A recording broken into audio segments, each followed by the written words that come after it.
It's the last day of 6th grade, and there are only seconds left before the final bell rings and school is officially out for summer. An excitable 11-year-old girl sits at her desk, bouncing her leg in anticipation and watching the clock. Soon, she'll have 3 glorious months of freedom. But more importantly, she can take her mom up on a life-changing promise.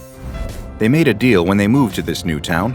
If she could get through 6th grade with straight A's and good feedback from her teachers, she could finally get a pet of her own. There were some stipulations, of course. The pet can't be too big, can't make a lot of noise, and needs to be something she can take care of by herself. It was hard work, but she buckled down, studied hard, and even found a math tutor. The time is now in 5, 4, 3, 2, 1. The last bell of the year rings, and the class erupts into cheers. Summer's here. She shoves her books into her bag and runs out the door so quickly, she barely catches her teacher's parting words of, "Have a great summer vacation, everyone." The halls are swamped with kids all rushing toward the buses, their parents' cars, or their final walk home of the school year. She's right there with them, the promise of the day putting an extra spring in her step. Many of the faces in the hall are still unfamiliar. After a year of being the new kid in town, she hasn't made many friends, but none of that matters now. She's going to get a special friend today, something all her own that she can nurture, play with, and won't ever have to worry about impressing. It's only a short walk to the pet store, and then an even shorter walk to her house. As she makes her way down the sidewalk, the sun beaming down on her smiling face, the girl lets her mind wander. What kind of pet should she get? A dog needs to be walked. That might be too much work. A fish? Maybe, but you can't play with a fish. You can't pet a fish, or at least it won't be happy if you try. She remembers a pet tarantula her eccentric aunt once had and shudders. No spiders, definitely not. She wants something friendly, something small enough that her mom won't complain, but something she can cuddle and really bond with. Whatever it ends up being, she's going to take great care of it. The walk feels much longer than it is, the anticipation stretching the minutes until they feel like hours. She spots the sign in the shape of a dog playing with a ball, and her heart skips a beat. She's reached the pet store. Inside, there are an overwhelming number of options. She walks through the reptile section, pressing her face to the class of tanks housing iguanas, slithery snakes, tiny darting lizards with brightly colored tails. Nearby, there are fat green tree frogs and bumpy toads with huge watery eyes. She briefly pauses at the fish, enticed by their vivid colors and the staggering variety of shapes and sizes. But a fish is such a boring pet, she thinks. What can you even do with a fish? She moves on, looking at a litter of fluffy tabby kittens. They romp and roll around on top of each other, flicking their tails and stretching their soft paws. They're adorable, and her heart melts. But then she thinks about having to scoop a litter box and decides to move on. There are roly-poly hamsters and sleek-looking rats, tiny white mice with pink eyes and gerbils running on wheels. Suddenly, a sign catches her eye. Exotic pets, it reads. What could be over there? She tiptoes into the section, almost feeling like she's stumbled into somewhere she shouldn't be. There are ferrets wiggling around and playing with a ball, fluffy chinchillas that look impossibly plush and soft to the touch, little sugar gliders peeking out of cloth pouches with wide eyes. There's even a skunk, blinking at her curiosity. But nothing feels quite right. None of these pets seem like the one she has to bring home. Then, out of the corner of her eye, she spots something curious. A row of small cardboard packages covered with inviting cartoonish text, advertising something called a custom pet. She picks up one of the packages and reads the description. It sounds impossible, too good to be true. Just buy these packaged eggs, place them anywhere in your house, and a perfectly matched pet will hatch and fit right in. It will become exactly the kind of pet that you need. She looks for any sort of fine print, something that might indicate this is a toy or some kind of joke, but it looks real. Could it be? Shyly, the girl takes one of the packages up to the cash register. The employee goes to scan it, but there's no barcode. "Did you bring this in with you?" the cashier asks. She shakes her head. "Okay, well, we don't sell these, so I guess you can just take it?" The girl's eyes go wide. Really? She can just have it for free? The cashier is already waving her off, beckoning the next customer to come check out. Not wanting to question her good luck, she takes off without a second thought. The run home from the pet store is a total blur of excitement. All she wants to do is get inside, make a peanut butter sandwich, and figure out where to put her new pet's egg before her mom gets home from work. Not that she's doing anything wrong. It's just easier if she takes care of things before her mom can ask too many questions. She's doing them both a favor, really, taking care of all the logistics so her mom doesn't have to worry about it. She pulls her house key from her pocket and unlocks the door with shaky hands. It's almost time. Forget the sandwich. The sandwich can wait. She needs to get upstairs to her room right now and start her life with her new pet, whatever it ends up being. She throws her backpack on her bed and sits down on the floor, tearing open the cardboard packaging. Inside, there are 6 tiny eggs sealed in plastic. She just wants one pet, so she'll start with one egg for now. Of course, if the pet ends up being lonely, maybe it'll want a friend? She shakes off the thought. She can figure all of those details out later. She's just about to puncture the plastic so the egg can breathe when she stops. Where should she put it? She was so excited to leave the store she forgot to pick up a tank or terrarium or somewhere a traditional pet would live. The packaging says these pets can live anywhere, but do they really mean anywhere? If she does something wrong and her new pet is hurt or doesn't hatch at all, it'll just break her heart. Then she spots a potential solution. An old dollhouse, frilly and pastel pink and surprisingly spacious inside, sits next to her bed. She hasn't played with dolls in a while, insisting she was too old for them when she started 6th grade. But now, she's thrilled that she didn't get rid of her dollhouse just yet. Even if the dolls don't live there anymore, maybe now it can be a home for something new, for whatever hatches out of this strange little egg. Carefully, she breaks the plastic seal on the egg and places it inside the dollhouse. All of the doll furniture and little plastic choking hazards are gone, leaving only a pretty pink Victorian-style enclosure where the egg can safely hatch. Now, all she has to do is wait. Later that night, the girl wakes from a deep sleep to the sound of something moving inside the dollhouse. The skitter of tiny legs, the rustling of something inside the formerly vacant dollhouse. She sits up and is about to go peek inside when a chill of fear runs down her spine. What if it's something horrible? She doesn't know what kind of eggs those were. She'd never seen anything like them before. What if it's a spider or a worm or some other awful monstrous thing she can't even imagine? And she brought it into her home, to where she and her mom sleep without even questioning it. She sits for a moment, the only sound the rustling of the thing in the dollhouse and her own short, panicked breaths. Then there's another sound. Light and sweet, like a little bird chirping. It's coming from the dollhouse. Curiosity finally gets the better of her, and she opens the dollhouse, lifting the roof off. Inside, she spots it. Her new pet. Feathery soft fur, pastel pink and white, covers the little animal, which is currently exploring its new home delightedly. It flicks around a poofy little tail that looks a bit like a lavender feather duster, and stops to blink up at her with 2 large, friendly purple eyes. Slowly, she reaches a hand down to pet the animal, and it nuzzles into her palm, body vibrating with something like a kitten's purr. Any tension she felt before melts out of her body as she realizes the packaging was not lying.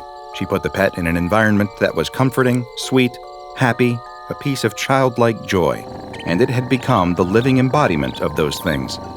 For a brief moment, she wonders how she'll explain this new addition to the household, what she'll need to feed it, and what her mom will say.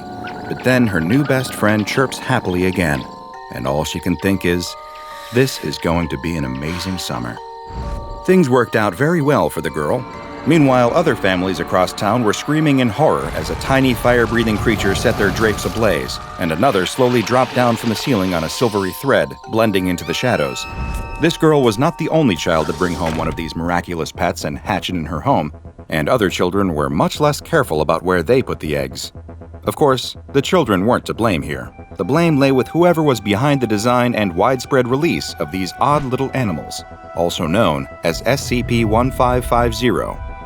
SCP-1550 is a species of artificially synthesized creatures of unknown classification who are highly adaptable to any given environment. Their larvae will develop, grow, and change to fit whatever setting their eggs are placed in. Though adult specimens vary greatly in appearance, they all have markings on their underbelly that read, a Dr. Wondertainment trademark. Because of their highly adaptable nature, it is uncertain exactly what the original form of these creatures might look like. SCP-1550 eggs are 1 centimeter long, beige in color, and stored in airtight plastic packaging that prevents them from hatching until they are exposed to the outside air. The SCP Foundation first discovered SCP-1550 after a collection of bizarre cardboard packages were found in the exotic pets section of a pet store. None of the workers had ever seen these packages before and had never even heard of SCP-1550 prior to being asked about it. The packages were brought into containment immediately and were found to each contain 6 SCP-1550 eggs in airtight containers. The original packaging also contained an instruction leaflet, which I've managed to get my hands on a copy of. It reads, "Hey kids, your parents aren't letting you get a dog or cat? Don't fret, buy a Dr. Wondertainment custom pet. A Dr. Wondertainment's custom pet is far superior to an ordinary and boring cat or dog due to their original Adapto Eggs packaging, a Dr. Wondertainment invention. Just leave your custom pet Adapto Eggs around the house, and when they hatch, they'll fit right in. Perfect for apartments. To get your very own custom pets is easy, kids. Just put an egg in your house and break the plastic seal to give your new pet some air so it can hatch. Your new pet will be perfect for where you live, wherever you live. If your new custom pet seems lonely, just add another Adapto egg and get him a new friend.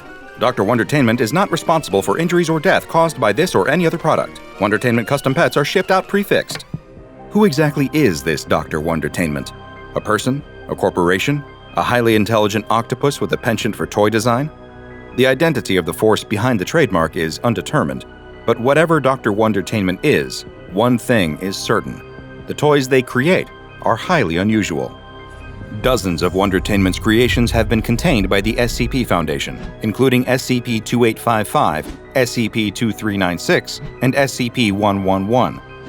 They range from useful to whimsical to downright destructive, and the motives behind each invention are currently unknown. SCP-1550 is just one in a long line of anomalous toys from the shadowy toymaker. And so, like they have with so many other Wondertainment products, the research staff at the Foundation decided to perform some exploratory tests on these supposed custom pets. First, one SCP-1550 egg was placed in a tank of seawater and left to hatch. When it did, it produced a specimen with gills all along its upper back, behind its eyes, an array of flat and broad tails it could use to swim efficiently. Further examination of the creature revealed that it excreted special mucus to protect its eyes from the salt water, and a swim bladder that was discovered during dissection. The skin of the creature was a mottled blue, giving it natural camouflage in its seawater environment. Next, the team decided to place an egg in fresh water and see what different adaptations were produced. A tank was filled with water from a river behind the testing site, and the egg was placed inside until it hatched. Interestingly, this specimen of SCP-1550 did not possess any gills, suggesting similar circumstances would not necessarily produce the same adaptations. Instead, this specimen had enlarged lungs and a thin, streamlined body for more efficient movement. Next, the team prepared a terrarium meant to simulate the ecosystem of a temperate forest and placed the next egg inside. When it hatched, it produced a specimen of SCP-1550 covered in a layer of brown fur, with a ridged underbelly resembling that of a snake. It also had a tail consisting of large tentacles. Along the ridged underbelly, there was a smooth patch of skin with the Dr. Wondertainment logo printed, like a tattoo. The team prepared a different terrarium that simulated a desert ecosystem and allowed an egg to hatch inside. The resulting specimen was cold-blooded, tan in color to blend in with the sand, and skilled at burrowing quickly to protect itself from outside stressors. It was also, notably, 1 centimeter larger than the previous specimens. The final terrarium was made to simulate the environment of an average urban apartment. The egg that hatched inside produced a creature with leathery skin and eyes placed similarly to those of a chameleon. The demeanor of the specimen was noticeably friendlier than its predecessors, and it acted more like a domesticated house pet than a wild animal. Its most impressive adaptation was its method of eating. Behind the specimen's jaw, there were strands of baleen like those found in whales, which allowed the creature to filter feed on dust and crumbs from the terrarium floor. After these experiments proved successful, the research team decided to test the eggs in more extreme environments. One egg was placed in a vat of molten iron. It promptly burst into flames and was completely destroyed. The head researcher responded, "Well, what did you expect to happen?" Which seems like a fair point. The next egg was placed inside a vacuum chamber, which was then depressurized. The egg promptly exploded, covering the inside of the chamber in an unidentifiable slime. These 2 less than successful experiments led the research team to the conclusion that SCP-1550 eggs cannot survive in conditions that would be uninhabitable for any other animal. There are limits to the creature's adaptability. But what would happen to an egg placed in a hostile environment filled with something recognizable? A vacuum chamber was filled with seawater, and an egg was placed inside. The chamber was then pressurized to 15,750 psi. This time, the egg was not destroyed, but instead was able to successfully hatch. The resulting SCP-1550 specimen bore a heavy resemblance to several deep-sea creatures, most notably the anglerfish. Like the anglerfish, the creature had a bioluminescent lure dangling from its forehead. It also had gills, dark gray-blue skin, flat and webbed fins, and enlarged eyes twice the size of those found on other specimens. Its teeth were sharp and ridged, similar to those of a shark. The head researcher made a note on this portion of the experiment log, asking, just what kind of child Dr. Wondertainment is trying to sell these things to that they could live in conditions where a creature like that could be kept as a pet. All adult specimens of SCP-1550 are kept in a sealed 5 by 5 terrarium, which simulates desert conditions. This terrarium is monitored via electronic surveillance, and each of the specimens is implanted with a tracking device. If one or more of the specimens escapes, the area is locked down until all of the creatures have been captured and placed back in their terrarium. All SCP-1550 eggs are kept in their packaging unless being used for testing. As the Foundation does not want the population of adult specimens to exceed 20 at any given time, excess specimens are terminated. Honestly, that makes me a little sad. I'd be happy to take them in if the research team can't keep them. But I digress. Having a pet is a big responsibility, and some people just can't handle the risks and rewards that come with caring for an animal, especially one that can become an accidental weapon if you're not careful. If your child is begging you for a pet, maybe you should start them out with a goldfish first. A goldfish never burnt the house down, though I suppose there's a first time for everything. I hope you enjoyed this anomaly, which was recommended by DrBob Squad researcher The Be Quick. If you want to assist in recommending and choosing future anomalies to be analyzed, you too can join the DrBob Squad by going to patreon.com/DrBob. Now go and watch another entry from the files of DrBob, like SCP-693, Naughty Stalker, for more looks inside the nightmarish toy box of the SCP Foundation. And make sure you subscribe and turn on notifications so you don't miss a single anomaly as we delve further and further into the SCP Foundation's classified archives.